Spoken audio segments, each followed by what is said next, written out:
Hello everyone, today in this video, I am going to show you how to add clickable link in your YouTube video description. Before starting this video, please subscribe my channel. Select any video in whose description you want to place the link. Now tap on three dots front of the video. Now you have to click on Edit Video. Now you have to click on Description.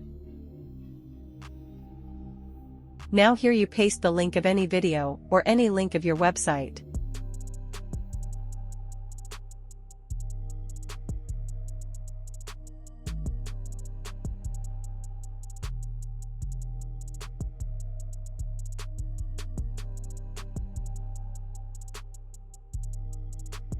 Save the video after pasting the link.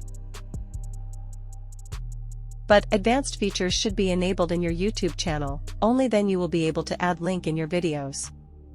Now here you can see if we play the video, so in its description, we will see clickable link. Here you can see that in the description of this video, the clickable link has been added.